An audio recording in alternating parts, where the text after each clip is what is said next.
रुपये जमा व्हायला आज दुपारपासून सुरुवात झालेली आहे आणि ज्यांना 1500 रुपये जमा झाले त्यांनी काहींनी कार्डे देखील आहेत, काहींना 3000 रुपये जमा झाले असतील, काहींना 4500 रुपये जमा झाले असतील आणि बऱ्याच जणींना जमा झाल्याचे मेसेज आले, मात्र त्या गावातल्या गावात बऱ्याच जणी पैसे काढू शकल्या नाहीत. याचं कारण असं की काल संक्रांतीचा सण असल्यामुळे अनेकांनी संक्रांतीचं वानवळा देण्यासाठी किंवा वाण देण्यासाठी हाताला मोठ्या प्रमाणामध्ये मेहंदी लावली होती आणि मेहंदी लावल्यामुळं ती मेहंदी एक प्रकारे नैसर्गिक मेहंदी नव्हती, तर ती आता केमिकलची आणि कोणातली मेहंदी हल्ली लावली जाते. त्याच्यामुळं त्यांच्या बोटाचे ठसे ग्राहक सेवा केंद्रावर स्कॅनरवर उमटले नाहीत, म्हणून त्यांची बोट न घेतल्यामुळे बऱ्याच जणींना ते पैसे काढता आले नाही किंवा त्यांना बँकेत जाऊन विड्रॉल स्लिपवर ते पैसे काढावे लागले. पोस्टाच्या खात्यातले पैसे निघण्यामध्ये बऱ्याच जणींना अडचणी आल्या आहे. पोस्टाचं असेल, फिनकेअर असेल, एअरटेल पेमेंट बँक असेल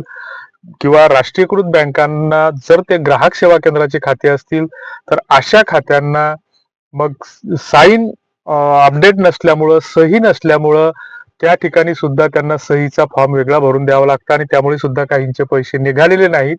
ही वास्तविकता, वस्तुस्थिती. आणि दुसरीकडे ज्या बहिणींच्या खात्याला अद्याप SMS आला नाही आणि ज्यांना पैसेही जमा झाले नाही तर त्या बहिणी अपात्र ठरलेल्या आहेत काहींच्या मते, किंवा या अपात्र महिलांची यादी पाहण्यासाठी अनेकांनी असे व्हिडिओ बनवलेले आहेत आणि हे अशाच प्रकारचं शीर्षक वाचून तुम्ही सुद्धा या व्हिडिओला क्लिक केलेला आहे. तेव्हा याच्यामध्ये एक गोष्ट कॉमनली लक्षात येते की जे काही आपलं सिस्टम आहे, जे तुम्हाला आम्हाला राबवतं फिरवतं, की ज्या सिस्टमनं, आम्ही सिस्टम विषयी बोलतो, कुठल्या पक्षा किंवा सरकारविषयी बोलत नाही, जे सिस्टम आहे तर ते सिस्टम एक तर मूर्ख, महामूर्ख आहे आणि त्यातल्या त्यात आपल्यातलेच हे महाभाग त्यांची बातमी आपल्यापर्यंत पोहोचवणारे त्याच्याहून आधी जास्तीचे मूर्ख आहेत आणि आपणही सातत्यानं मूर्ख बनत असतो. की त्याच्या मागे कारण आहे की इथल्या व्यवस्थेनं तुम्हाला आम्हाला अगदी लाचार बनवून ठेवलेला आहे, गुलाम बनवून ठेवलेला आहे, की आमच्या शेतातला शेतमाल घरात येतो पण त्याला भाव मिळत नाही आणि मग सरकारकडे किंवा सरकारच्या योजनाकडे हात किंवा पदर पसरण्याशिवाय तुम्हाला आम्हाला इलाज नसतो. आणि आमच्यातलेच लोक कुठलाही तारीख घ्या, सकाळी उठल्यापासून तर रात्री झोपेपर्यंत शेतकऱ्यांच्या खात्याला PM किसानच्या 22वा हप्ता, काहींनी तर 23वा हप्ता जमा केला, काहींनी विमा जमा केला, काहींनी नमो शेतकरीचे पैसे 4 तारखेपासूनच वाटायला सुरुवात केली. दररोज नमो शेतकरीचे पैसे त्या शेतकऱ्यांच्या खात्याला येत आहेत. लाडक्या बहिणीच्या खात्याला पैसे तर 1 नोव्हेंबर पासून येत आहेत. दररोज कुठलाही व्हिडिओ घ्या आणि त्याला व्ह्यू जर बघाल तर त्याला 2 लाख 4 लाख लोक त्याला बघतात. म्हणजे आपण आपल्यासारखेच मूर्ख आहेत की बा हे असे टाकतात, कुठलीच बातमी नसताना, काही नसताना आपण त्या येड्यासारखं त्याच्या मागे धावतो.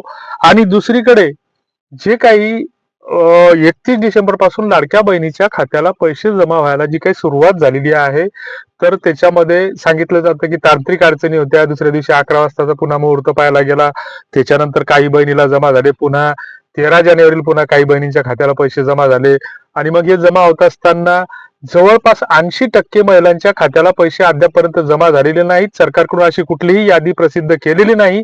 सरकारला या बहिणीचं अनुदान एनकेन प्रकारे बंद करायचं. कधी 60 लाखाचा आकडा सांगतं सरकार, कधी 1.5 कोटीचा सांगतं, कधी 1.25 कोटीचा सांगतं. हे सरकारचे लोकही ध्यानावर नाही, तर सध्या ते निवडणुकीत गुंतलेले आहेत. त्यांना तुमचा आमचा सगळ्यांना गुलाम बनवून ठेवायचा आहे, बाकी काहीच करायचं नाहीये. त्यांना कुठलाही लाभ द्यायचा नाही, फक्त तुम्हाला आम्हाला लाचार बनवलेला आहे, अगतिक बनवलेलं आहे, हे मात्र नक्की याच्यातून. आणि अशा स्थितीमध्ये जे काही तुम्हाला स्क्रीनशॉट दिसत आहेत तर सरकारची जी काही वेबसाईट आहे लाडक्या बहिणीची, तर कुठलीही नियम आहे की कुठलीही योजना राबवत असताना किंवा एखादी वस्तू जरी तुम्ही विक्रीसाठी काढत असाल तर त्याच्यासाठी त्याचा कस्टमर केअर नंबर आणि कस्टमर मेल ID देणं बंधनकारक असतं.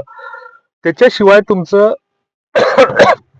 फूड लायसन काढता येत नाही. फूड लायसन त्याच्यावर कारवाई केली जाते की एखाद्याचा जर कस्टमर केअर नंबर नसला किंवा कस्टमर सपोर्ट मेल ID नसला तर दुसरीकडे सरकारची जी काही वेबसाईट आहे तर तो 181चा जो नंबर आहे तर तो 4 बंपर पिऊन कोमात गेलेला आहे कधीच. त्याला काय झडपणी झाली त्याचा मेळ नाही लागत आणि सरकारनं कुठलाही त्याचा मेल आयडी दिलेला नाही तक्रार करण्यासाठी.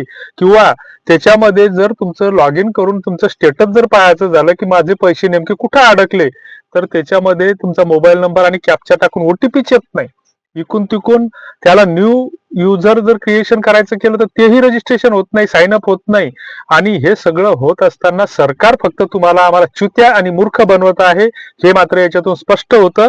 कारण आमची जी लोक आहेत तर हे जगाचा पोशिंदा आहेत, या देशाचा पोशिंदा आहे. ते कृषीप्रधान देश आहे, शेतकऱ्यांचा देश आहे आणि त्या शेतकऱ्यांची थट्टा करताना या राज्यकर्त्यांना इथल्या लाज वाटायला पाहिजे. तुम्ही आम्ही निवडून दिलेल्या आमदारांना सुद्धा लाज वाटायला पाहिजे की त्यांनी ते सरकारला प्रश्न विचारले पाहिजे की तुम्ही ही काय चेष्टा लावलेली आहे की काही बहिणीच्या खात्याला पैसे जमा होतात, काहींना होत नाहीत आणि ज्यांचे होत नसतील तर हरकत नाही, परंतु का जमा होत नाही ते तर सांगा की कशामुळे तिचे पैसे अडकले. म्हणजे ती कामधंदा सोडते, तिच्या खाराला घरातल्या लोणच्याला बुरा येते, कुरड्या पापड्याला जाळे लागतात, दाण्यात भोंगे होतात, किडे होतात, डाळी साळीत जाळे होतात आणि शेतात तसेच तुरी सोंगायच्या पडलेल्या असतात आणि हे सगळं सोडून ते रिकामी बँकेचे चक्रा मारते, केवायसी साठी चक्रा मारते, आधारला मोबाईल लिंक करायसाठी चक्रा मारते. हे काय धंदे लावले इथल्या सरकारनं. ज्यावेळेस कापूस आमचा येत होता तर त्यावेळेस रोजगार कोणती तरी एकाधिकारशाही आणली, त्याच्यानंतर उडद पिकू लागली, सोयाबीन पिकू लागली तर तेही मातीत घातले आणि आता कसं तरी जगण्याचा प्रयत्न करतो. नोकऱ्या बंद करून टाकल्या, सगळं हाल करून लावलेले आहेत आणि इकडे सांगतात की जगात आम्ही महासत्ता बनलो, जपानच्या अर्थव्यवस्थेला मागे सारलं. सर भिकारी करून ठेवलं तुम्ही आम्हाला. आमची एकही महिला अशी शिल्लक राहिली नाही की तिच्याकडे कुठल्याच गटाचं कर्ज नाही म्हणून. अशी एखादी गावखेड्यातली 10-20% महिला दाखवा, आम्ही तुमच्या इथं कच्च्या घागरीनं पाणी भरतो. परंतु यांना विचारणार कोण. एखादा जर असं काही बोलायला गेला सरकारच्या विरोधात तर त्याच्या विरोधात लगेच गुन्हे दाखल केले जातात. ही सध्या इथलची व्यवस्था झालेली आहे. तुम्हाला याबद्दल काय वाटतं ते कॉमेंट